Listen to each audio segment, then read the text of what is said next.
నది మీద బక్సర్ అనే ఒక ప్రాంతంలో బీహార్లో ఒక బ్రిడ్జ్ 26,000 కోట్లు ఓన్లీ ఒక బ్రిడ్జ్కు. మీరు ఈరోజు 15,000 కోట్లు అది కూడా అప్పు తెచ్చుకొని ఆ అప్పును చాలా గొప్ప ఎంతో గొప్ప సాధన అంటున్నారు. ఇది బీహార్లో. అదేవిధంగా పవర్ ప్రాజెక్ట్స్ 2,400 మెగావాట్ల పీర్పైంటి అనే ప్రాంతంలో పవర్ ప్రాజెక్టు ఎంతండి? అది 21,400 కోట్లు. మెడికల్ కాలేజీలు, ఎయిర్పోర్ట్లు, ఇన్ఫ్రాస్ట్రక్చర్. ఇది కాక బీహార్లో ఇంకా శాశ్వతమైన నిర్మాణం పనులు పర్మనెంట్ మన క్యాపిటల్ ఎక్స్పెండిచర్ కోసము సెంటర్ నుంచి అసిస్టెన్స్. ఎక్కడండి ఇది? ఎక్కడ ఇండస్ట్రియల్ నోడ్ ఎట్ గాయా, ఎక్కడ మన పట్నా పూర్ణి ఎక్స్ప్రెస్ వే, ఎక్కడ బక్సర్ బగల్పూర్ ఎక్స్ప్రెస్ వే, ఎక్కడ బోధ్గయా రాజ్గిర్ వైశాలి దర్భంగా స్పర్స్, ఎక్కడ గంగానది మీద 26,000 కోట్లతో బ్రిడ్జు, ఎక్కడ పవర్ ప్రాజెక్ట్ 21,400 కోట్లు, ఎక్కువ మెడికల్ కాలేజీలు, ఎయిర్పోర్ట్లు, ఇవన్నీ కాగా పోయిన సంవత్సరం ఈ సంవత్సరం చూడండి మళ్ళా మక్కన్న బోర్డు, అదేవిధంగా National Institute of Food Technology, అదేవిధంగా greenfield airport, brownfield airport, Patna airport, అదేవిధంగా మన మిథిలాంచల్ ప్రాంతానికి కెనాలు, ఐఐటి పట్నా. కానీ మీరు మాత్రం ఇక్కడ సంతోషం వ్యక్తం చేస్తున్నారు. మళ్ళీ అంటే ఏ విధంగా మీరు సంతోషపడుతున్నారు, మళ్ళీ ఏ కారణం వల్ల మాకైతే తెలియదు. కానీ మాకైతే ఎవరు ఆంధ్ర రాష్ట్రంలో ఎవరికి ఇది సంతోషంగా అయితే లేదు. ఎందుకంటే 12 సీట్లతో జేడీయూ ఇంత సాధించగలిగితే 16 సీట్లతో మీరెంత సాధించాలి అని. ఇప్పుడు భారతదేశం కరెక్టే, దేశవ్యాప్తంగా మధ్యతరగతి వాళ్ళకు మంచి జరిగింది కరెక్టే, వ్యవసాయదారులకు మంచి జరిగింది కరెక్టే, చిన్న మధ్యతర పారిశ్రామికవేత్తలకు మంచి జరిగింది కరెక్ట్. ఇవన్నీ భారతదేశంలో అందరికీ వర్తిస్తుంది. కానీ ఒక రాష్ట్రంగా మనకు మన సపోర్టుతో, మన రాష్ట్ర ఎంపీ సపోర్ట్తో పైన కేంద్రంలో ప్రభుత్వం ఉన్నప్పుడు మీరు కనీసం ఒక్కటి కాకుంటే ఒక్కటండి. వచ్చిన మెడికల్ కాలేజీలా వద్దంటారు. అదేవిధంగా అసలు చివరికి ఏమైందంటే ఏమి రాకపోగా ఒక చాలా ఇబ్బందికరమైన ఇది కనపడతా ఉంది. డిమాండ్స్లో చూసినట్లయితే పోలవరం ప్రాజెక్టు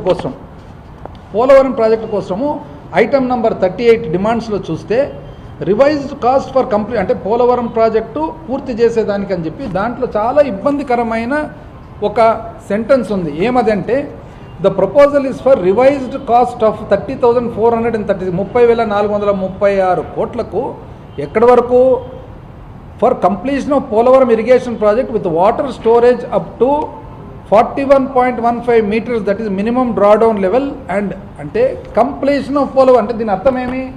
పోలవరం ప్రాజెక్టు పూర్తి చేసేదానికోసము 41.15 మీటర్లు అంటే 135 అడుగులు 135 అడుగులకు పూర్తి చేసేదానికోసము 5,000 చిల్లర కోట్లు ఇవ్వడం జరుగుతుంది అని 5,936 కోట్లు. అంటే అర్థమేమి? పోలవరం ప్రాజెక్ట్ కట్టాల్సినది 45.72 మీటర్లు అంటే 150 అడుగులు.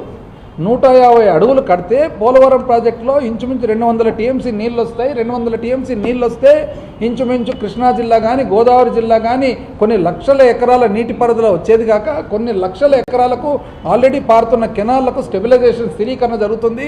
960 మెగావాట్ల విద్యుత్ ఉత్పత్తి జరుగుతుంది. వైజాగ్ సిటీకి నీళ్ళు వస్తాయి, 600 గ్రామాలకు నీళ్ళు వస్తాయి. అదేవిధంగా ఇన్ని ఉపయోగాలు ఉంటే ఆ ఉపయోగం ఎప్పుడు వస్తుంది? 150 అడుగుల హైట్ వస్తేనే. ఈరోజు 135 అడుగులకు కంప్లీషన్ అని దీంట్లో రాసిందే. మీరు కేంద్ర ప్రభుత్వంలో భాగస్వామ్యులు, మీ మంత్రులు ఉన్నారు, చూసుకోలేదండి. దీని అర్థం మేము ఇంతకుముందు కూడా మీరు ఇదే పొరపాటు చేసినారు. 2017-18 ఇదే పొరపాటు చేస్తే మాకు ఇంచుమించు 4 సంవత్సరాలు పట్టింది రెక్టిఫై చేసేదానికి. ఈరోజు మీరైతే గొప్పగా 12,500 కోట్లు వచ్చిందని అంటున్నారో ఆ 12,500 కోట్లు కూడా మీరు చూసినట్లయితే కంప్లీట్ మా ప్రభుత్వం మేము సాధించినది 12,500 కోట్లు. మేము ఏ విధంగా 12,500 కోట్ల గాను ప్రస్తుతానికి 41.15 అంటే 135 అడుగులు ప్రస్తుతానికి. ఎందుకు ప్రస్తుతానికి అన్నాము? డ్యామ్ అనేది 150 అడుగుల వరకు కడతాము. కానీ 135 మొదటి సంవత్సరం నీళ్లు నిలుపుతాము. మళ్ళీ 2 సంవత్సరాలు నీళ్లు నిల్వ చేసే కొద్దీ వెనకాల భూసేకరణ చేసుకుంటూ పోతాం. కాబట్టి ప్రస్తుతానికి అని చెప్పి మేము తెస్తే మీరు ఈరోజు కంప్లీషన్ ఆఫ్ పోలవరం ప్రాజెక్ట్ అని రాపించుకొని వచ్చారంటే దీన్ని ఏ విధంగా చూడాలా అని. అప్పుడంతే ఆ రోజు కూడా మీరు పోలవరం ప్రాజెక్టు పూర్తి చేసేదానికి ఇంచుమించు 18,000 కోట్లు కేవలం భూసేకరణకు అవసరం ఉంటే మీరు 2014 సంవత్సరంలో ఇంత చాలు మాకు 2013 క్వాంటిటీస్ చాలు, 2014 రేట్లు చాలు అని చెప్పి మీరు క్యాప్ చేసుకొని వచ్చినారు. ఆ చిక్కుముడి విప్పేదానికి మనకు 4 ఏండ్లు పట్టింది. ఈరోజు మరొక్కసారి కూడా దయచేసి మీరు ఇటువంటి పొరపాటు వెంటనే రెక్టిఫై చేయాలని చెప్పి రాష్ట్ర ప్రజల తరఫున వైఎస్ఆర్సీపీ కోరుతా ఉంది. ఇది చూసినట్లయితే డిమాండ్లో ఇది చూసినట్లయితే మాత్రము దీని అర్థం వేరే వస్తుంది.